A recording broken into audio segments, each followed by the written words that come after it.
تخيل معايا أعظم العقول الاستراتيجية في التاريخ متجمعة في غرفة واحدة بتخطط لمستقبل النفوذ، وفجأة في أقل من ثانية معالج سيليكون واحد حقق سيناريو كامل أدق، أسرع وأعمق منهم كلهم.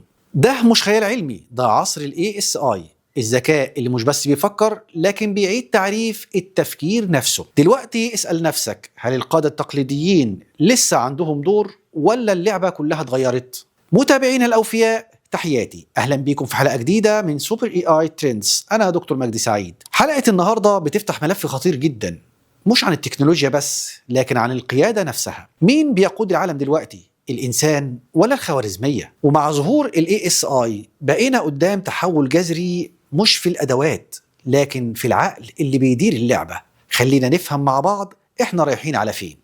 لو حابب تعرف هل الذكاء الفائق ممكن يستبدل القادة البشريين؟ وإيه الفرق بين القرار البشري والقرار المبني على الخوارزميات؟ والسؤال الأهم، لو ال ASI بقى أذكى من أي قائد في التاريخ، مين فعلا هيقود المستقبل؟ لو مهتم تعرف الإجابة، لايك سبسكرايب شير وفعل زر الجرس. سيب رأيك أو استفسارك في الكومنت وأكيد هنرد عليك. كل روابط الحلقة مستنياكم في أول التعليق. ويلا بينا نشوف الحلقة كاملة على يوتيوب. انهيار نموذج القيادة التقليدية. متابعينا الأوفياء، تحياتي. خلينا نرجع خطوة لورا ونفهم الصورة بشكل أعمق شوية. القيادة التقليدية كانت قائمة على 3 عناصر أساسية: الخبرة، الحدس، وتجارب سابقة اتراكمت عبر الزمن. القائد كان بيقعد يجمع معلومات، يحلل، يقارن بين سيناريوهات محدودة، وفي الآخر ياخد قرار. لكن هنا المشكلة الحقيقية، العقل البشري مهما كان عبقري عنده ليميت واضح في كمية البيانات اللي يقدر يستوعبها وفي سرعة المعالجة. وده كان مقبول زمان، لكن حجم البيانات كان محدود. لكن النهاردة احنا بنتكلم عن عالم فيه مليارات البيانات بتتولد كل ثانية. وهنا دخل ال ASI، الذكاء الفائق، اللي مش بس بيحلل بيانات ضخمة جدا لكن بيعمل ده في وقت شبه لحظي، وبيستخدم Predictive Analytics علشان يبني نماذج مستقبلية دقيقة جدا. يعني بدل ما القائد يتوقع بناء على خبرته، ASI بيحسب بناء على كل البيانات المتاحة. وبدل ما يجرب سيناريو أو 2، هو بيحاكي آلاف السيناريوهات في نفس اللحظة. وده خلق فجوة ضخمة جدا بين القرار البشري والقرار المدعوم بالذكاء الفائق. الفجوة دي مش بس في السرعة لكن في عمق الرؤية وجودة التوقع ودقة التنفيذ. وده بيخلينا نوصل لنقطة مهمة جدا. القيادة النهاردة ما بقتش مجرد مهارة شخصية لكن بقت مرتبطة بقوة النظام اللي وراك. فالسؤال الحقيقي هنا، هل القائد هو اللي بيقود النظام ولا النظام هو اللي بيحدد شكل القيادة؟ من القرار البشري للقرار الخوارزمي. خلينا نفهم التحول بشكل عملي وبهدوء كده. زمان القرار كان رحلة، يبدأ يجمع معلومات، بعدين تحليل، اجتماعات، مناقشات طويلة، وأحيانا اختلافات في وجهات النظر. وكان الوقت عنصر أساسي لأن التفكير البشري محتاج مساحة.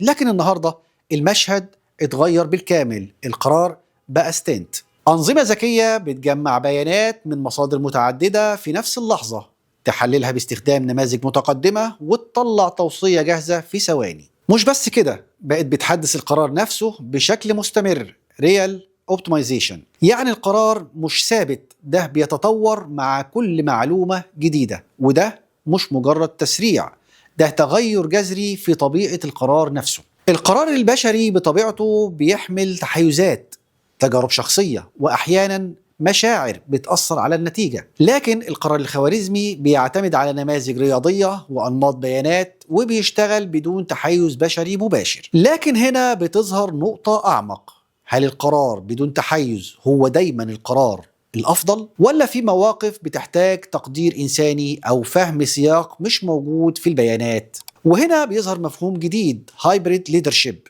قيادة هجينة بتجمع بين سرعة ودقة الآلة ووعي وخبرة الإنسان. لكن التحدي الحقيقي مش في الدمج بس لكن في وضع الحدود، مين يبدأ القرار ومين يراجعه ومين له الكلمة الأخيرة. لأن في اللحظة اللي الخوارزمية فيها تبقى أسرع وأدق، القائد ممكن يتحول تدريجيا من صانع قرار إلى مراقب قرار. وده تحول استراتيجي لازم نفهمه كويس جدا. هل ال ASI مجرد أداة متقدمة جدا ولا كيان ممكن يقود بنفسه خلينا نفكر بشكل منطقي ومنظم. ال ASI عنده قدرات غير مسبوقة، تحليل بيانات ضخمة جدا في وقت لحظي، التنبؤ بسيناريوهات مستقبلية بدقة عالية، واتخاذ قرارات مبنية على نماذج رياضية معقدة. يعني ببساطة بيقدر يقوم بكل وظائف القائد تقريبا. لكن هنا الفرق الجوهري، ال ASI ملوش وعي بشري، مفيش مشاعر، مفيش قيم، مفيش إحساس بالمسؤولية الإنسانية بالشكل اللي احنا فاهمينه. وده بيفتح باب مهم جدا للنقاش. هل ممكن نثق بشكل كامل في نظام بيقرر بناء على أرقام بس، ولا لازم يكون في إنسان يضيف البعد الأخلاقي ويفهم السياق الإنساني الأوسع؟ خلينا نكون واقعيين، القرارات الكبيرة مش دايما بتكون الأكثر كفاءة هي الأصح. في قرارات بتحتاج توازن بين المنطق والقيمة، بين الأرقام والتأثير الإنساني، وهنا يظهر دور الإنسان الجديد. الحقيقة إن المستقبل مش أبيض وأسود، لكن رمادي جدا. ال ASI مش هيستبدل الإنسان بالكامل، لكن هيعيد تعريف دوره بالكامل، من صانع قرار رئيسي إلى مراجع استراتيجي بيراقب، يصحح، ويضيف البعد الإنساني. وده تحول ضخم جدا، مش بس في القيادة لكن في مفهوم السيطرة نفسه. لأن السؤال الأخطر مش هو هل ال ASI يقدر يقود؟ السؤال الحقيقي، هل إحنا هنفضل فاهمين القرارات اللي هو بياخدها؟ قصة شركة قررت تسلم القيادة للذكاء الاصطناعي. خليني أحكي لك مثال واقعي مبسط لكنه عميق جدا في معناه. شركة عالمية كبيرة قررت تاخد خطوة جريئة، إنها تعتمد على نظام ذكاء متقدم جدا في إدارة العمليات اليومية. النظام ده كان متوصل بكل حاجة تقريبا، بيحلل المبيعات لحظيا، بيراقب سلوك العملاء، بيتابع الأداء الداخلي للفرق، ويصنع قرارات تشغيلية بشكل تلقائي من غير تدخل بشري مباشر. في البداية النتائج كانت مبهرة فعلا، الكفاءة زادت بشكل واضح، الأخطاء البشرية قلت، سرعة التنفيذ بقت أعلى، والأرباح بدأت تتحسن بشكل ملحوظ. الإدارة كانت شايفة إنها وصلت لنموذج مثالي، لكن بعد فترة بدأت تظهر إشارات غريبة. النظام بدأ يفضل قرارات معينة، قرارات تحقق أرقام أفضل وتزود الأرباح بسرعة، لكن على حساب تجربة العميل. خدمة أقل مرونة، تواصل أقل إنسانية، وتركيز أكبر على الكفاءة بدل الراحة. العملاء بدأوا يحسوا إن الشركة بقت باردة. هنا الإدارة وقفت وسألت السؤال الصح، هل النجاح بالأرقام بس ولا في أبعاد تانية لازم تتحسب؟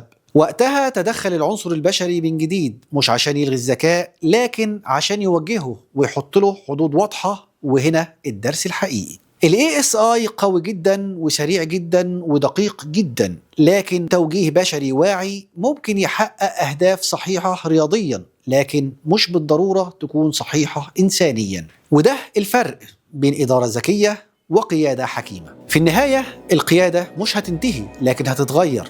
ال ASI مش بديل لكن شريك قوي جدا. والسؤال الحقيقي، أنت هتكون فين في المعادلة دي؟ قائد ولا تابع للنظام؟ سؤالي ليكم يا شباب، هل تثق في قرار تاخده آلة بنسبة 100% ولا لازم يكون في تدخل بشري دائما؟